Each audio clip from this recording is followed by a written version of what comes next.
नुआ संसार तोते अभिनंदन तो चल बाटरे झर फूल चंदन तो चल बाटरे झर फूल चंदन समयर चक्का भौरी घुरे घुरे फूले कांदनालो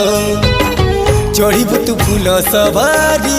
धीरे धीरे फूले कांदनालो बाहादर सुख परा विधाता देइछि तोते विरह वेदना सबु सहिबाकु हवा मते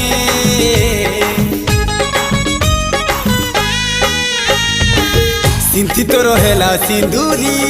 धारे धारे फूले कांदनालो चढ़ीबु तू फूल सवारी